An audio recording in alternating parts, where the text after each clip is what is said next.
السلام علیکم ورحمۃ اللہ وبرکاتہ۔ میں امید کرتا ہوں کہ آپ حضرات خیریت سے ہوں گے انشاءاللہ۔ اللہ پاک ہمارے سیکھنے سکھانے کا قبول فرمائے۔ آج کے سبق میں پڑھاؤں گا نماز کا مسنون طریقہ، جس میں نے بتایا تھا آپ کو ہاتھ باندھنے تکبیر تحریمہ، ہاتھ اٹھانے کا طریقہ ہم نے بتایا تھا۔ اب میں آپ کو بتاتا ہوں ہاتھ باندھنے کا طریقہ، میں بتاتا ہوں آپ کو۔ یہ دیکھیں آپ کے اسکرین میں ہے، آپ کی اسکرین کے سامنے ہے، یہ دیکھیں ہاتھ باندھنے کا طریقہ۔ تو چلیے شروع کرتے ہیں سبق کو۔ داہنے ہاتھ کی ہتھیلی، اس سے پہلے ہم نے بتایا تھا آپ حضرات کو، تو آپ نے وہ دیکھے ہوں گے، اگر نہ دیکھے ہوں تو وہ ویڈیو دیکھ لیں گے۔ کوشش کروں گا کہ میں اس ڈسکرپشن میں لنک دے دوں تاکہ آپ کو آسانی ہو۔ تو چلیے میں شروع کرتا ہوں۔ یہ دیکھیں ہے ہاتھ باندھنے کا طریقہ کہ نماز میں ہمیں ہاتھ کیسے باندھنی ہے۔ ہاتھ باندھنے کا طریقہ یہ مردوں کے لیے ہے، لڑکوں کے لیے ہے۔ عورتوں کی نماز میں جو ہے نا کچھ فرق ہے، وہ ہم اخیر میں بتا دیں گے، تو آپ اس سے خواتین حضرات جو ہیں اپنا اس سے ملا کر وہ اپنا درست کر لیں گی اور دیکھ لیں گی۔ تو چلیے ہاتھ باندھنے کا طریقہ دیکھتے ہیں۔ ہاتھ باندھنے کا طریقہ ہے، یہ دیکھیں آپ کے سامنے ہے ہاتھ باندھنے کا طریقہ۔ ہاتھ باندھنے کا طریقہ ہے آپ کا، ایک منٹ،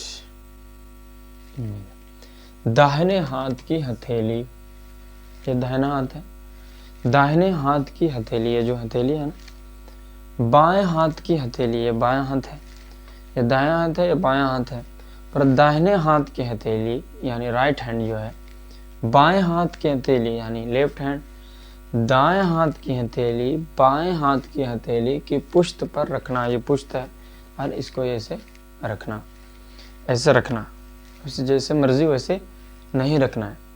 نمبر 2، چھوٹی انگلی، یہ جو چھوٹی انگلی اور انگوٹھے، یہ انگوٹھی ہے، یہ انگوٹھے ہے نا، یہ چھوٹی انگلی اور یہ انگوٹھا سے حلقہ بنا کر، یعنی اس کو ایسے بنا لینا ہے، حلقہ اس بیچ میں کو گٹے کو پکڑنا، حلقہ بنا کر گٹے کو پکڑنا، یہ ایسے ہے۔ جب ہم یہاں رکھیں گے نا اس کو پشت پر، تو یہ ادھر پکڑا جائے گا، یہ دیکھیں آپ، یہ جو ہے اس کو یہاں ایسے پکڑ لیں گے، تو ایسے رکھا جائے گا اور پھر یہ ایسے ہو جائے گا۔ یہ بول رہا ہے کہ چھوٹی انگلی اور انگوٹھے سے حلقہ بنانا اور گٹے کو پکڑ لینا، یہ طریقہ ہے۔ بعض مرتبہ میں نے دیکھا ہے کچھ لوگوں کو کہ کیا کرتے ہیں، بس ایسے کھڑے ہیں، کوئی آگے ہاتھ رکھے ہوا ہے، کوئی پیچھے ہاتھ رکھے ہوا، پتہ ہی نہیں وہ کیسے رکھا ہے۔ تو یہ کیا ہے، چھوٹی انگلی اور انگوٹھے سے حلقہ بنا کر گٹے کو پکڑنا۔ آگے دیکھتے ہیں، یہ دیکھیں نمبر 3 بول رہا ہے بیچ کی 3 انگلیاں، بیچ کی، یہ تو لگ گیا اس میں، بچے یہ 3، بول رہا ہے 3 انگلیوں کو کلائی پر رکھنا، یہ کلائی ہے، یہاں رکھنا، یہ تو پکڑا جائے گا، اور یہ تینوں اس پہ ہم رکھ لیں گے، یہ رکھ لیں گے، تو یہ ہاتھ میرا صحیح سے، یہ ہاتھ جو ہے باندھنے کے طریقے میں صحیح سے ہم اس کو ادا کر پائیں گے۔ نمبر 4 بول رہا ہے ناف کے نیچے ہاتھ باندھنا، یہ مردوں کا طریقہ ہے، عورتیں اوپر باندھتی ہے سینے پہ۔ نمبر 4 میں کیا ہے، ناف کے نیچے ہاتھ باندھنا، یہ ہو گیا ہاتھ باندھنے کا طریقہ۔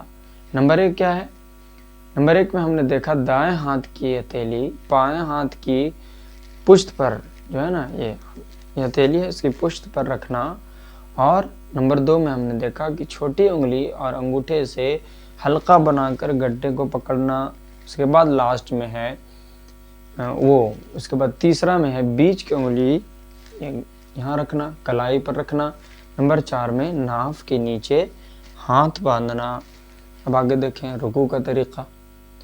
رکوع کا طریقہ ہے رکوع کی تکبیر کہتے ہوئے، جب ہم کھڑے ہیں اور رکوع میں جانا، تو رکوع کہتے ہوئے، رکوع کی تکبیر کہتے ہوئے کھڑے ہیں، رکوع کی تکبیر کہتے ہوئے رکوع میں جانا، کھڑے ہیں، اس کے بعد رکوع کہتے ہوئے چلے گئے رکوع میں، اللہ اکبر۔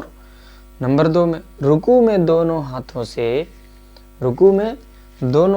سے گھٹنوں کو پکڑنا، یہ ہے ہاتھ گھٹنوں کو پکڑ لینا ہے، ٹھیک ہے۔ پھر بول رہا ہے نمبر 3 میں گھٹنوں کو پکڑنے میں، جب ہم گھٹنوں کو پکڑ رہے ہیں تو انگلیوں کو کھلا رکھنا، یعنی ایسے میں نہیں پکڑنا ہے بلکہ یہ کھلا رہے گا، یہ بیچ میں انگلی کھلی رہے گی اور ہم پکڑیں گے. ٹھیک ہے، مان لیجیے یہ میرا گھٹنا ہے تو اس کو ہم ایسے پکڑیں گے تو یہ انگلی کھلی رہے گی. نمبر 4 میں بول رہا ہے پنڈلیوں، یہ جو میرا پنڈلی ہے تو جان رہے ہوں پنڈلی کو سیدھا رکھنا، ٹیڑھا نہیں رکھنا ہے بلکہ پنڈلی کو سیدھا رکھنا ہے. نمبر 5 پیٹھ کو بالکل سیدھا رکھنا، ایسے اسٹریٹ رہے گا، ایسے نہ رہے گا، ایسے بھی نہیں. بعض مرتبہ ایسا تو لوگ جب رکوع کرتے ہیں تو پورا سر جھکا دیتے ہیں، ہاتھ ایسے ٹیڑھا ہو جاتا ہے اور پنڈلی تو خیر ایسے ہو جاتا ہے.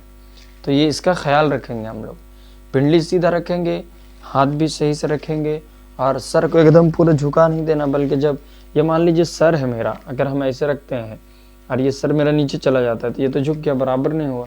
تو یہ پیٹھ کو بالکل سیدھا رکھنا ہے، سر بھی ایسے نہ سر کو جھکا دیں خوب جھک جائے اور بیچ میں نکل جائے، ایسے نہیں ہونا چاہیے. تو یہ ہو گیا رکوع کا طریقہ. نمبر 6 میں ایک ہے، آگے دیکھیں 7 8 آگے بھی ہے، سر اور کمر کو برابر رکھنا. ہم نے بتایا نا سر کو ایسا نہ پیٹھ برابر ہے سر جھکا دیں، سر اور کمر کو برابر رکھنا، سر ہے اور نگاہیں قدموں پر رکھنا ہے، یعنی پیر جو ہے وہاں قدموں پر رکھنا ہے. نمبر 7 میں کیا کریں گے، رکوع میں کم از کم یعنی کم کی بات کر رہا ہے، منیمم ہے نا، کم از کم 3 مرتبہ سبحان ربی العظیم کہنا. یہ ہو گیا. نمبر 8 رکوع سے اٹھتے ہوئے امام کا سمع اللہ لمن حمیدہ اور مقتدی کا ربنا لک الحمد اور اکیلے نماز پڑھنے والے کا دونوں کہنا. یہ چیز اس میں بتا رہا ہے کہ اگر امام کے پیچھے ہم پڑھ رہے ہیں تو امام سمع اللہ لمن حمیدہ کہے گا اور مقتدی جو ہے وہ ربنا لک الحمد کہے گا. اور اگر الگ نماز پڑھ رہے ہیں، منفرد ہیں، سنگل نماز پڑھ رہے ہیں تو ہم پھر کیا کریں گے، دونوں چیز کہیں گے، سمع اللہ لمن حمیدہ بھی خود کہیں گے اور ربنا لک الحمد بھی ہم کہیں گے. کلمات نماز میں یہ ساری چیزیں میں نے آپ کو پڑھائی تھی، اگر وہ نہیں سیکھے ہیں نہ دیکھے ہیں تو وہ دیکھ لیں گے.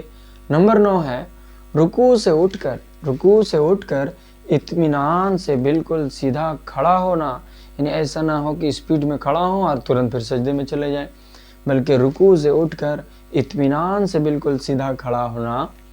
نوٹ، پھر بول رہا ہے، نوٹ ہے نیچے دیکھ لیں، وہ 9 ہو گیا. رکوع سے اٹھنے کے بعد سیدھا کھڑا ہونے کو قوما کہتے ہیں. رکوع سے سیدھا کھڑا ہونے کو کیا کہتے ہیں، قوما کہتے ہیں. اور پھر قوما کیا ہے، یہ چیز آپ کو بتا رہا ہے، یہ قوما واجب ہے، یہ قوما واجب ہے، ضروری ہے. اگر ہم رکوع سے اٹھیں گے اور ترنت چلے جائیں گے سجدہ میں تو قوما میرا ادا نہیں ہوگا، اور جب قوما نہ ادا ہوگا تو یہ واجب چھوٹ جائے گا. اس لیے اس پر خاص توجہ دینا چاہیے، کہ جب ہم رکوع سے اٹھیں تو آرام سے سیدھا کھڑا ہوں پھر رکوع میں جائیں. ایسا نہ ہو کہ اٹھیں اور پھر سیدھا کھڑا بھی نہ ہو صحیح سے اور رکوع میں چلے جائیں تو قوما میرا چھوٹ جائے گا. اور یہ کیسے ہم کو سجدہ صحیح کرنا ہے، رکوع کا طریقہ ہم نے دیکھ لیا کہ کہاں کہاں غلطی ہوتی ہے، کہ لوگ سر کو جھکا دیتے ہیں، اس کے بعد پھر گھٹنا صحیح سے نہیں پکڑتے اور پھر پنڈلی سیدھا نہیں رکھتے، ہاتھ کو سیدھا نہیں رکھتے بلکہ خوب پھیلا دیتے ہیں. یہ ساری چیزیں غلطیاں ہوتی ہیں، تو اگر غلطی کر رہے ہوں تو آپ اسے ضرور سدھاریں. اللہ پاک ہمیں عمل کرنے کی توفیق نصیب فرمائے. تو پھر ملتے ہیں انشاءاللہ نیکسٹ سبق میں انشاءاللہ. جزاک اللہ خیر الجزا. السلام علیکم ورحمۃ اللہ وبرکاتہ.